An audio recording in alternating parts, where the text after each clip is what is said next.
नमस्कार भाइयों सभी को। राधे राधे। कैसे हैं आप सभी लोग? अच्छे होंगे सभी। बढ़िया चल रहा है सब कुछ, एकदम बढ़िया पढ़ाई चल रही होगी आप लोगों की। और देखिए भाई, हमने यहाँ पर जो है सिंपल अपना ऑर्गेनिक केमिस्ट्री को स्टार्ट किया हुआ था और उसमें अपना चैप्टर नंबर 6 की बात हो रही थी, एलो एल्केन और एलो एरिन्स की। वीडियो सही लग रही है नहीं लग रही है भाई, मैं हर वीडियो में कहता हूँ बताएं जरूर, कमेंट लाइक भी करें। जो भी देख रहे हो, जितने भी, अगर किसी बच्चे के लिए कुछ बेनिफिट हो रहा हो तो कोई भी उसमें सुझाव की जरूरत हो तो कृपया करके बताएं सभी लोग। तो चैप्टर 6 में एलो एल्केन और एलो एरिन्स में वही सबसे पहले हमने क्या बात की थी, उनका वर्गीकरण, क्लासिफिकेशन, नॉमेनक्लेचर, नामकरण भी देखा था। उसके बाद उनके प्रिपरेशन के मेथड, बनाने की विधि भी देखी थी। सिंपल 3 चीजों से, किस किस से, एक तो अल्कोहल से, एक हाइड्रोकार्बन से और तीसरा एलोजन एक्सचेंज, जिसमें क्या था भाई, अपना 2 नाम वाली आ गई थी, फिंकलस्टैन और श्वार्ज रिएक्शन। और दूसरा उसके बाद हमने फिजिकल प्रॉपर्टीज, भौतिक गुणधर्म भी देखे थे। और उस भौतिक गुणधर्म में हमने किसकी बात की थी, उनकी सॉल्युबिलिटी की, विलेयता की, डेंसिटी की, बॉइलिंग पॉइंट, मेल्टिंग पॉइंट। बहुत इंपॉर्टेंट कॉन्सेप्ट था भैया ब्रांचिंग वाला, कि ब्रांचिंग बढ़ जाती है, कम हो जाता है स्टेबिलिटी, कम हो जाता है बॉइलिंग पॉइंट।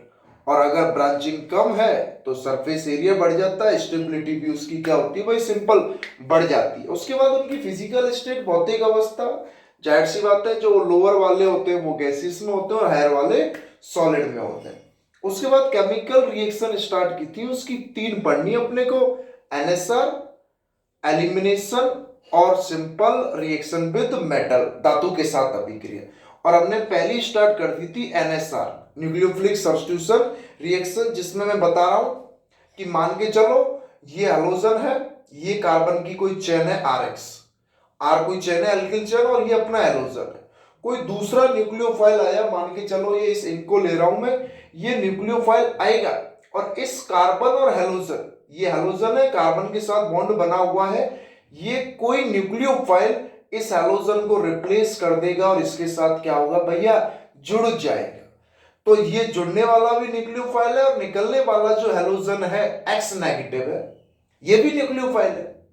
तो इसलिए इसको क्या बोल रहे हैं, न्यूक्लियोफिलिक सब्स्टिट्यूशन रिएक्शन, नाभिक स्नेही प्रतिस्थापन अभिक्रिया, कि एक न्यूक्लियोफाइल ने दूसरे न्यूक्लियोफाइल को हटा दिया। जैसे मान के चलो घर में आप हो, घर हो गया आपका कार्बन की चेन और आप हो गए हेलोजन, कोई दूसरा आया और आपको वहां से निकाल दे, जैसे किराए के कमरे में रह रहे हो, तो हेलोजन खुद न्यूक्लियोफाइल है, कोई न्यूक्लियोफाइल आ रहा है उसको रिप्लेस कर रहा है, उसी को सिंपल अपन बोल रहे हैं न्यूक्लियोफिलिक सब्स्टिट्यूशन रिएक्शन बोल रहे हैं भाई उसी को।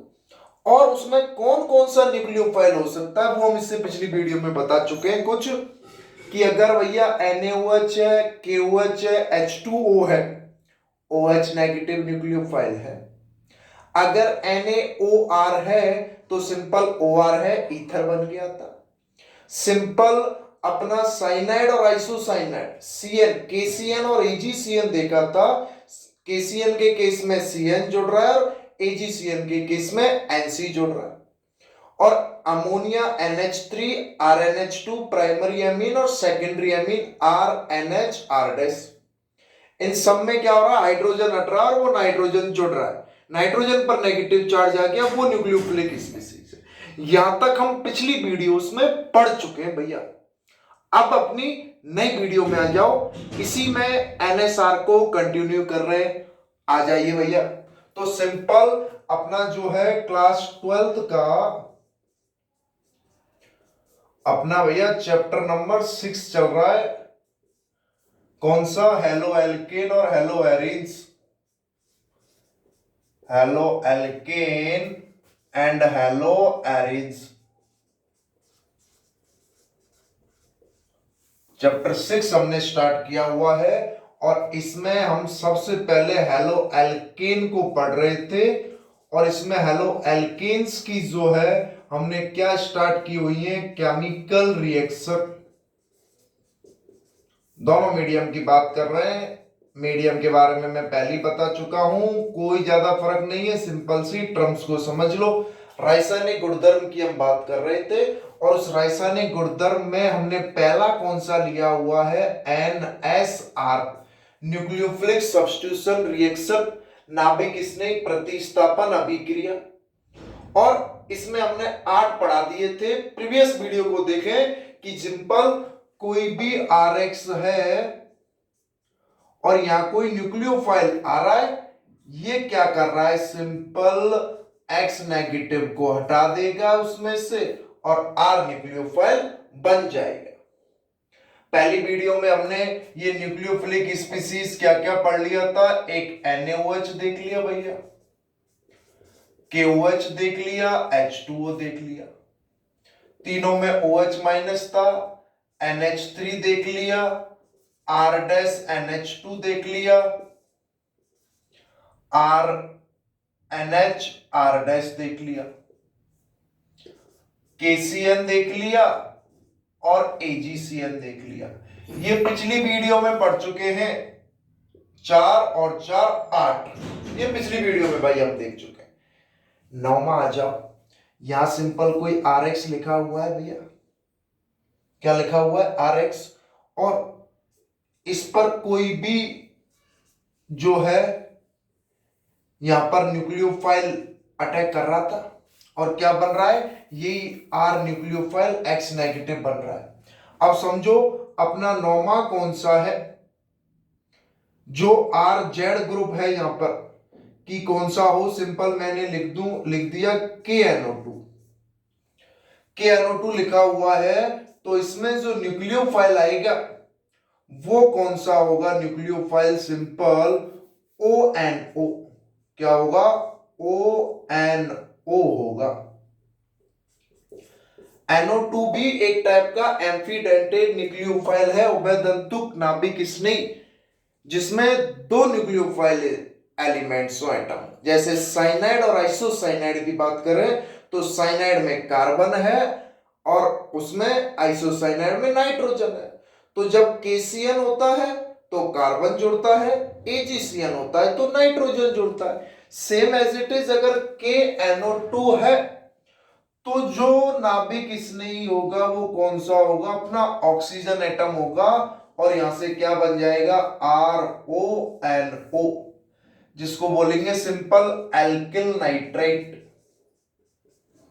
क्या बोल दूंगा, एल्किल नाइट्राइट बोल दूंगा भैया, जिसको सिंपल क्या बोल देंगे, जिसको एल्किल नाइट्राइट बोल देंगे।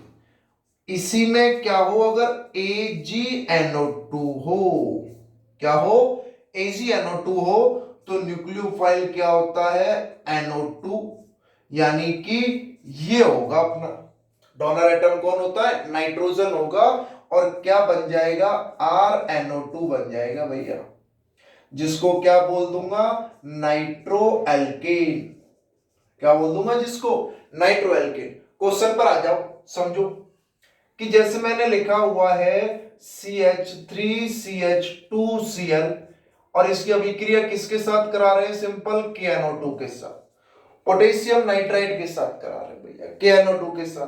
तो बनने वाला जो प्रोडक्ट होगा वो क्या होगा, CH3CH2ONO प्लस KCl बाहर निकल गया। अब इसका नाम हो जाएगा सिंपल एथिल नाइट्राइट। क्या नाम हो जाएगा, एथिल नाइट्राइट। KNO2 में अगर ऑक्सीजन जुड़ा हुआ है, डोनर एटम कार्बन से ऑक्सीजन जुड़ रहा है तो उसको नाइट्राइट बोल दूंगा, और कार्बन से नाइट्रोजन जुड़ रहा है तो उसको नाइट्रो एल्केन बोल देंगे। दोनों के दोनों इंपॉर्टेंट हैं। KNO2 है तो ONO, AgNO2 है तो NO2, सेम KCN है तो CN, AgCN है तो NC होगा भैया। तो ये अपने दो हो गए हैं, KNO2 और AgNO2। इसके बाद आ जाओ RC डबल बॉन्ड OAG हो, कार्बोक्सिलिक चेन है सिंपल, उसमें H की जगह क्या है, सिल्वर है, यानी कि एल्किल्स जैसे सोडियम कार्बोक्सिलेट चेन होती है, ये सिल्वर कार्बोक्सिलेट चेन होगी। तो इसमें न्यूक्लियोफाइल क्या हो जाएगा, RC double bond O negative हो जाएगा, नहीं हो जाएगा। अब ये तो क्या बोल रहा हूं, इसको R डैश बोल देता हूं, क्यों, क्योंकि ये दूसरी कार्बन की चेन है और एक कार्बन की चेन तो किसकी होगी, RX की होगी। तो सिंपल क्या बन जाएगा, R dash C double bond O R, इसको बोल दूंगा एस्टर। और इस ऑक्सीजन से कौन सी ग्रुप जुड़ा हुआ है? ये आर एक्स वाला आर है भैया। कहीं दोनों को अलग अलग कर दो, मेन कार्बन की चेन तो इस कार्बोक्सिलिक एसिड वाले की रहेगी। जैसे क्वेश्चन लिख दिया मैंने CH3Cl और इसकी अभिक्रिया CH3CH2C डबल बॉन्ड OAG के साथ करा दी, और आपसे प्रोडक्ट पूछ ले, भैया प्रोडक्ट बता दो। क्या बता दो? प्रोडक्ट बता दो। तो जैसी प्रोडक्ट की बात आएगी, अब ये पूरा ग्रुप किसकी तरह काम कर रहा है? न्यूक्लियोफाइल की तरह काम कर रहा है। ये यहां से हटेगा और क्लोरीन को रिप्लेस करेगा, तो क्या बनेगा? Simple CH3CH2 C double bond OCH3, क्योंकि इस हेलो एल्केन से कौन से कार्बन की चेन है? एक कार्बन की चेन है, वो इस एस्टर के ऑक्सीजन से जुड़ गई। अगर आईयूपीएसी नाम की बात करूं तो मेन कार्बन की चेन 1 2 3, तो क्या हो जाएगा? प्रोपेन। एस्टर का सफिक्स क्या होता है भैया? O8 होता है, और ऑक्सीजन से जुड़ा हुआ है, क्या बोल दूंगा? मैथॉक्सी प्रोपेनॉइट। नाम हो जाएगा सिंपल सा मैथॉक्सी प्रोपेनॉइट। मैथॉक्सी प्रोपेनॉइट उसका क्या हो गया भैया? नाम हो गया सिंपल। कुछ बात समझ में आ रही है? कि ये तो मैं एग्जांपल्स बता रहा हूं कि टोटल कितने टाइप के न्यूक्लियोफाइल हो सकते हैं। मैकेनिज्म तो अभी इसकी देखेंगे एनएसआर की, SN1 और SN2। कोई बात समझ में आ रही है क्या? वापस समझ लें, क्या बताने की कोशिश कर रहा हूं कि कार्बन की चेन है, हैलोजन जुड़ा हुआ है, RX है, कोई न्यूक्लियोफाइल आ रहा है, इस हैलोजन को हटा रहा है और खुद इससे जुड़ रहा है। अब ये क्या क्या हो सकता है, वो डिपेंड करेगा कि अटैकिंग स्पीसीज कौन सी है, कि किसकी प्रेजेंस में हो रहा है, आक्रमण करने वाली प्रजाति कौन सी है। तो वो हम पढ़ रहे थे पिछली वीडियो में, तो ये वाली देखी थी NaOH, KOH और H2 है, OH होगा भैया। NH3 और R डैश NH2 और R NH R डैश हो, सब में डायरेक्ट हाइड्रोजन हटेगा और वो नाइट्रोजन जुड़ता जाएगा। KCN है तो CN, AgCN है तो NC हो जाएगा। उसके बाद अगर KNO2 है तो ONO बनेगा, एल्किल नाइट्राइट होगा, और अगर AgNO2 है तो NO2 जुड़ेगा, नाइट्रो एल्किल। एग्जांपल से समझा दिया कि इससे KNO2 के साथ करा रहा हूं तो एथिल नाइट्राइट होगा। अगर इसी की मैं किसके साथ करा दूं? AgNO2 के साथ करा दूं तो ये नाइट्रो एल्केन हो जाएगा भैया। क्या हो जाएगा? नाइट्रो एल्केन हो जाएगा। और अगर इस तरीके से सिल्वर कार्बोक्सिलेट वाला है तो क्या बन जाएगा? एस्टर बन जाएगा। यहां तक कोई समस्या हो तो बताएं भैया, बढ़िया लग रहा हो तो लाइक भी करें, सब्सक्राइब भी करें, आगे बताएं भी। देख लो आगे, ये 11 हो गए, यहां तक इसको लिख लेना है। इसी को आगे कंटिन्यू कर रहा हूं। इसमें और दो बचे हुए हैं कि 12वां क्या है भैया? एक, अगर लिथियम एल्यूमिनियम हाइड्रोजन है, lithium aluminium hydrogen LiAlH4, lithium aluminium hydrogen, और बड़ा लिख देता हूं थोड़ा सा अच्छे से दिख जाए। बच्चों का आता है कि सर आप बड़ा नहीं छोटा लिख दो, लो भैया बढ़िया दिख रहा होगा। लिथियम एल्यूमिनियम हाइड्रोजन है, रिड्यूसिंग एजेंट है, अपचायक अभिकर्मक है। क्या निकालेगा न्यूक्लियोफाइल के रूप में? H निकालेगा, और क्या बना देगा? RH बना देगा, सिंपल एल्केन बना देगा भैया। क्या बना देगा? सिंपल एल्केन बना देगा। जैसे यहां पर मैं इस एग्जांपल से समझ सकता हूं इसमें, कि यहां में एक एग्जांपल लिख रहा हूं। कैसे? देखिए भाई, कि मैंने क्वेश्चन लिख दिया है और यहां ये Cl है भैया, RX है, और इसकी अभिक्रिया किसके साथ हो रही है? Lithium aluminium hydrogen. अब वही NSR शो कर रहा है।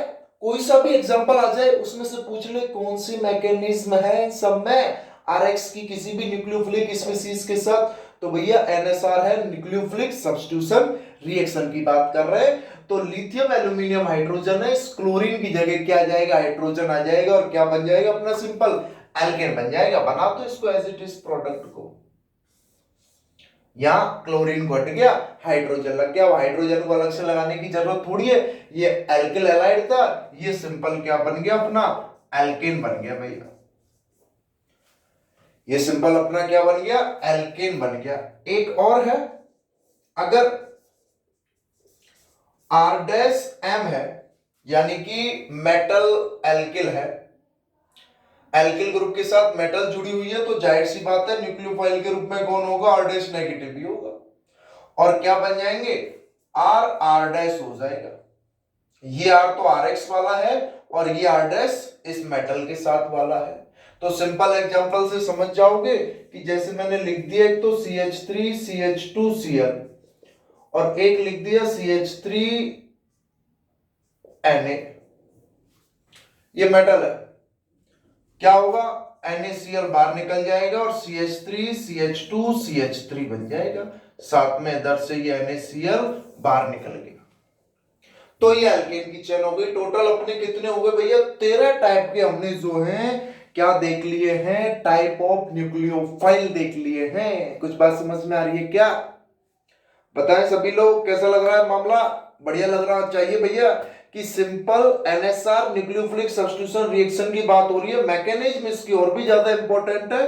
अभी तो केवल ये बताया है जो एनसीईआरटी में दिए हुए हैं विद एग्जांपल्स, पूरी की पूरी एक टेबल बनी हुई है भैया अपनी एनसीईआरटी में कि आरएक्स न्यूक्लियोफाइल जो है उस पर अटैक कर रहा है, हैलोजन को बाहर निकाल रहा है। क्या क्या हो सकता है, वापस रिवाइज कराऊं, KOH NaOH H2O, तीनों में OH। उसके बाद सिंपल आ जाओ एमीन्स में, NH3 RNH2 और RNH R- ammonia primary amine secondary amine. तो उस RX में से वो X हटेगा और अमोनिया और एमीन्स में से H हटेगा, तो अमोनिया तो बना देगा प्राइमरी अमीन, प्राइमरी अमीन बना देगा सेकेंडरी अमीन, सेकेंडरी अमीन बना देगा टर्सरी अमीन। टर्सरी अमीन तो रिएक्ट ही नहीं करेगा क्योंकि चार थोड़ी जोड़ेंगे, हाइड्रोजन ही तो रिप्लेस कर रहा है, होगा ही नहीं। KCl AgCl, KCl है तो साइनाइड है, AgCl है तो आइसोसाइनाइड है। KNO2 और AgNO2, KNO2 है तो सिंपल क्या हो जाएगा, एल्किल नाइट्राइड ONO जुड़ेगा, और AgNO2 है तो नाइट्रो एल्किन जुड़ेगा। इनको जरूर याद रख ले भैया, एक ही याद रख लो, जैसे KCl में साइनाइड है तो KNO2 में ONO है, एक याद रख लो, बस समझ जाओगे। एक में उल्टा है, एक में सीधा है। जैसे पोटेशियम साइनाइड के केस में साइनाइड सीधा है, लेकिन नाइट्रो के केस में वो ऑक्सीजन है, क्योंकि नाइट्रो समझते ही क्या लगेगा कि नाइट्रोजन जुड़ना चाहिए, नहीं, ऑक्सीजन जुड़ेगा अगर पोटेशियम के साथ है तो। KCl है तो साइनाइड, AgCl है तो आइसोसाइनाइड, KNO2 है तो ONO, AgNO2 है तो NO2। उसके बाद लिथियम एल्यूमिनियम हाइड्रोजन है तो सिंपल H जोड़ दो, उधर NaOR हो तो OR जोड़ दो, और RM- है तो सिंपल क्या कर देंगे अपन, एल्केन की चेन बना देंगे। यहां तक की बात क्लियर है क्या, इसके कुछ और पॉइंट्स बता दूंगा एनसीईआरटी से रिलेटेड और क्वेश्चंस की बात कर लेंगे यहां पर। बाकी मैकेनिज्म जो है अपन सिंपल नेक्स्ट वीडियो में देखेंगे। यहां कुछ पॉइंट्स और कुछ क्वेश्चंस की बात हो रही है जो एनसीईआरटी के भी क्वेश्चंस है भैया। जैसे आप सभी को समराइज करके यहां देखूं मैं क्वेश्चंस के रूप में, कंप्लीट द फॉलोइंग रिएक्शन, तो मैंने एक तो लिख दिया वही CH3 CH2 Cl प्लस अपना हो गया कुछ भी, एक मैंने लिख दिया सबसे पहले यही लिथियम एल्यूमिनियम हाइड्रोजन। रिएक्शन को कंप्लीट कर दे भैया। क्वेश्चन नंबर सेकंड मैंने लिख दिया है इस तरीके से, यहां जोड़ दिया Br और यहां जोड़ दिया है NaOH, एक्वस वाला। अगर एल्केलाइन होगा तो अभिक्रिया अलग तरीके से चलेगी। क्वेश्चन नंबर तीसरा लिख दिया है मैंने इस तरीके से, अपना Cl लगा हुआ है इसमें, और इसमें सिंपल अपन ने क्या जोड़ दिया है, ये अभी AgNO2 जोड़ दिया भैया। कंप्लीट द रिएक्शन है। मैकेनिज्म की बात नेक्स्ट वीडियो में करेंगे कि वो SN बने या SN2 है। सभी में आपको ये Cl Br Cl दिख रहा है या नहीं दिख रहा है, NSR है, लिथियम एल्यूमिनियम हाइड्रोजन है, तो एल्केन बन जाएगा CH3 CH 3। इधर NaOH है, ब्रोमीन्स की जगह क्या आ जाएगा, OH आ जाएगा। AgNO2 है, तुरंत दिमाग में याद कर लो क्या आ जाएगा, NO2 या ONO, NO2 आएगा। क्या आ जाएगा, सिंपल NO2 आ जाएगा भैया। तो ये वाला पॉइंट है, स्पेशल पॉइंट हेडिंग डाल देता हूं जिससे बोलना नहीं है। KCN और AgCN, KCN के केस में तो साइनाइड नेगेटिव है, कार्बन जुड़ेगा, और AgCN के केस में NC है, C double bond N negative, ये नाइट्रोजन जुड़ेगा। और KNO2 के केस में ONO है, ये ऑक्सीजन जुड़ता है, और AgNO2 के केस में ये सिंपल NO है, ये नाइट्रोजन जुड़ेगा। ये आपस में क्या है, सारे के सारे एम्फीडेंटेट न्यूक्लियोफाइल हैं। क्या है, सिंपल एम्फीडेंटेट न्यूक्लियोफाइल, जिनको हम हिंदी में क्या बोलेंगे, उभयदंतुक नाभिक स्नेही। हिंदी में क्या बोलूंगा इनको, सिंपल उभयदंतुक नाभिक स्नेही। आ रही कि मैं कुछ बात समझ में, बताओ कैसी लग रही है, मजा आ रहा है या नहीं आ रहा है, आना चाहिए भैया। Topic to topic, points to point, simple सी बातें करते जाएंगे। तो ये अपना एम्फीडेंटेट न्यूक्लियोफाइल हो गए, जिनमें क्या है, 2 न्यूक्लियोफाइल एटम, जिसमें 2 नाभिक स्नेही परमाणु हो, इनको बोल देते हैं सिंपल क्या, नाभिक, एम्फीडेंटेट उभयदंतुक। डायरेक्ट क्वेश्चन आ जाता है कभी कभी तो, एम्फीडेंटेट न्यूक्लियोफाइल क्या है, जिसमें 2 न्यूक्लियोफिलिक एटम। जैसे इसमें नाइट्रोजन भी काम करेगा और कार्बन भी काम करेगा, इसमें ऑक्सीजन भी काम करेगा और नाइट्रोजन भी काम करेगा। एनसीईआरटी का एक इंपॉर्टेंट क्वेश्चन है भैया, एनसीईआरटी के क्वेश्चंस की बात करेंगे। एनसीईआरटी का इंपॉर्टेंट क्वेश्चन है अंदर वाला, कि ऐसा क्यों है कि KCN के साथ तो साइनाइड जुड़ रहा है और AgCN के साथ आइसोसाइनाइड यानी कि नाइट्रोजन जुड़ रहा है। रीजन बताएं। क्वेश्चन क्या है, अपने को रीजन बताना है भैया, कारण, कि क्यों जब RX की अभिक्रिया KCN के साथ करा रहे हैं तो RCN बन रहा है, और इस RX की अभिक्रिया AgCN के साथ करा रहे हैं तो RNC बन रहा है। ये रीजन बताना है। तो इसका रीजन सिंपल सा क्या है, आंसर भी दिया हुआ है कि भाई KCN में और AgCN में ये तो कोवलेंट बॉन्डेड नेचर है, ये तो कोवलेंट बॉन्ड यानी कि सहसंयोजक बंध से बने हैं भैया, और ये प्रीडोमिनेंटली आयनिक है, ये प्रीडोमिनेंटली आयनिक है, यानी कि आयनिक बॉन्ड के साथ जुड़े हुए हैं। तो इस केस में कार्बन कार्बन बॉन्ड जो होगा स्ट्रॉन्ग होगा, ना कि कार्बन नाइट्रोजन। इसलिए KCN के केस में ये साइनाइड का C से जुड़ रहा है, एल्किल ग्रुप से, और यहां AgCN के केस में कोवलेंट है, तो नाइट्रोजन के जो लोन पेयर है वो फ्री है, वो मुक्त है कोवलेंट में कंपेयर टू कार्बन की तुलना में। इसलिए इसका नाइट्रोजन एटम जो है वो जुड़ता है, और इसका जो है सिंपल कार्बन एटम जुड़ता है भैया, बॉन्डिंग नेचर की वजह से। इसमें कोवलेंट नेचर होता है, सहसंयोजक, नाइट्रोजन मुक्त होते हैं, इसलिए AgCN में नाइट्रोजन जुड़ जाता है। KCN में आयनिक है तो कार्बन कार्बन बॉन्ड ज्यादा स्ट्रॉन्ग होता है compare to carbon nitrogen bond की तुलना में। बात समझ में आ रही है क्या कुछ यहां तक? कि भैया बताएं सभी को वीडियो कैसी लग रही है, पसंद आ रही है नहीं आ रही है, कुछ कमेंट लाइक जरूर करें। हमारा प्रयास है कि चीजों को कुछ ना कुछ मैं बेहतर तरीके से आपको बता सकूं। और भैया केमिस्ट्री है, पढ़नी पड़ेगी। आप सोचें कि सर ऐसा कोई मेथड हो बिना पढ़े काम हो जाए, नहीं है, कोई मेथड नहीं है ऐसा भैया, मेरे पास तो नहीं है। आपके पास अगर हो तो वो मुझे भी दे दें, मेरी भी मेहनत बहुत कम हो जाएगी। मेरे पास तो नहीं है कि भाई बिना पढ़े चीजें समझ में आ जाए, नहीं आएंगी, लेकिन चीजों को समझा जा सकता है और इतनी बार प्रैक्टिस करेंगे कि चीजें सिंपल रोटेट होने लग जाए दिमाग में, सोते सोते भी याद आ जाए कि ये वो रिएक्शन है, ये वो रिएक्शन है, तब जाके तो मजा आना चाहिए कुछ ना कुछ। तो सिंपल एनएसआर के ये एग्जाम्पल के साथ यहां तक हो गया है। इसकी मैकेनिज्म की बात नेक्स्ट वीडियो में करेंगे। वापस बता देता हूं इस वीडियो में क्या पढ़ा है, वही एनएसआर में टाइप ऑफ न्यूक्लियोफाइल क्या क्या हो सकते हैं, और एक अपना एफिडेंटेड न्यूक्लियोफाइल का केस हो गया। ठीक है भैया, बहुत बहुत धन्यवाद सभी का मुझे सुनने के लिए, बहुत बहुत धन्यवाद। सभी की पढ़ाई अच्छी चले, सभी को ऑल द बेस्ट है मेरी तरफ से। धन्यवाद, थैंक यू।